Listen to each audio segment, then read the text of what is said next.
More reasons have now come forward for why stimulus checks should be sent out to millions of low- and middle-income Americans, and they're tied directly to President Donald J. Trump's economic approach.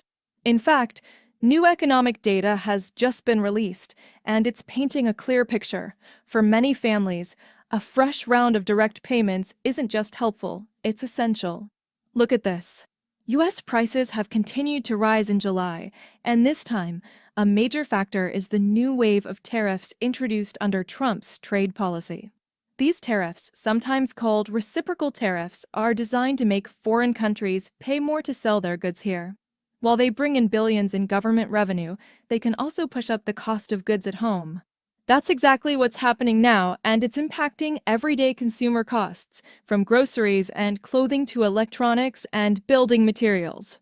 At the same time, analysts and economists are sounding the alarm. Prices on essential goods aren't just inching up, they're climbing at a pace that makes it harder for working families and retirees to make ends meet. In simple terms, your paycheck isn't stretching as far as it did just a year ago. This is why many experts are saying that a new round of stimulus checks could act as a short-term lifeline, helping people absorb these rising costs while the economy adjusts.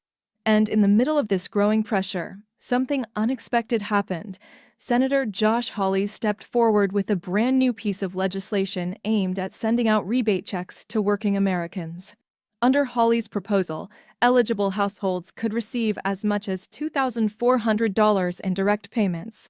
And here's the important part. President Trump has not only endorsed the concept, he's openly discussed the idea of redistributing tariff revenue back to the public.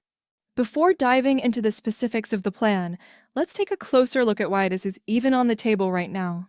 Over the past year, inflation has been a constant source of frustration for American consumers. It's not just one sector. Prices have been climbing across the board. Food, rent, utilities, insurance premiums, even the cost of basic household goods. Look at this. Government data shows that in July, prices were 2.7% higher than they were a year earlier. Core inflation, which strips out the more volatile categories like food and energy, actually rose faster than it did in June. That means the underlying trend is moving in the wrong direction. Month after month, inflation numbers keep edging higher, and the gap between wages and living costs is widening. The response from Washington? So far, limited. But President Trump appears to be taking a different stance. He's pointed out that, thanks to the tariff structure his administration has put in place, the U.S. is collecting hundreds of billions of dollars in new revenue from trade partners. His view is simple. A portion of that money should go straight back into the pockets of American citizens, particularly those in middle and lower income brackets who are feeling the squeeze most.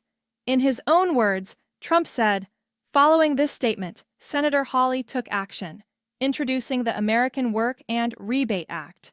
According to information released on Hawley's official website, the bill would take a portion of the revenue generated from these tariffs and send it directly to working Americans in the form of rebate checks. The timing of this proposal is no accident. Inflation is at its highest sustained level in decades. Look at this. A recent Gallup survey shows that grocery prices have surged 21% in just 3 years. That's not a small adjustment. That's a massive hit to household budgets. If you've been to the store lately, you've seen it firsthand. Milk, eggs, bread, meat, fresh produce, all more expensive than they used to be. And it's not just food. Energy bills, home repairs, and even basic medical supplies have all gone up. This is why so many analysts believe direct stimulus payments could provide immediate relief. It won't solve inflation by itself, but it could help people keep up with bills and avoid falling into debt while costs remain high. So, how would Hawley's plan work? Let's break down the process. Step 1. Debate. The bill first goes to a congressional committee where lawmakers will review it, discuss potential amendments, and decide whether it should move forward. Step 2. Voting. If it makes it past committee, both the House and the Senate will vote on it. Step 3. Presidential approval. If it passes both chambers, it heads to President Trump's desk for signature. Given his public comments and support for the concept, many expect he would sign it without hesitation. Now, let's talk numbers. $600 per eligible adult, $600 per eligible dependent, children or qualifying dependents. A maximum payout of $2,400 per household. even if you have more than 4 members in your family. Income limits apply. Individuals earning $75,000 or less per year would qualify for the full payment. Married couples earning $150,000 or less would also get the full amount. If you earn above these limits, your payment would be reduced by 5% for every dollar over the threshold.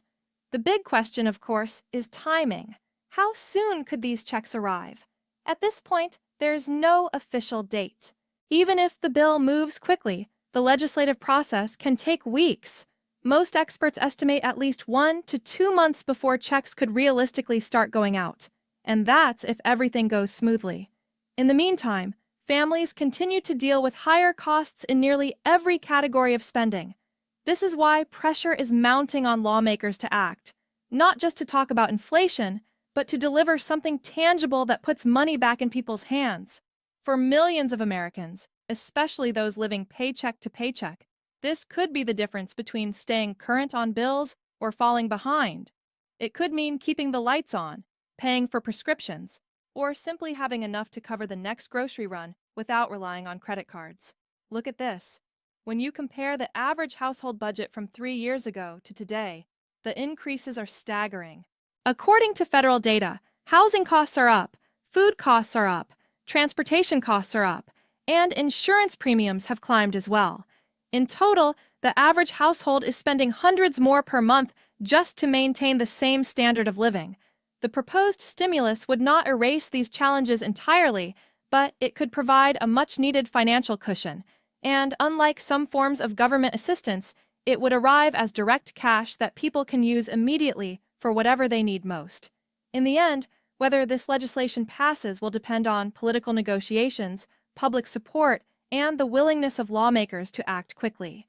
But one thing is clear. Both the inflation numbers and the cost of living data are sending the same message. Millions of Americans are under financial strain, and relief can't come soon enough. Thank you so much for watching. I'll continue tracking every development on this proposal so you know exactly what's happening and when. Until next time, take care and stay informed.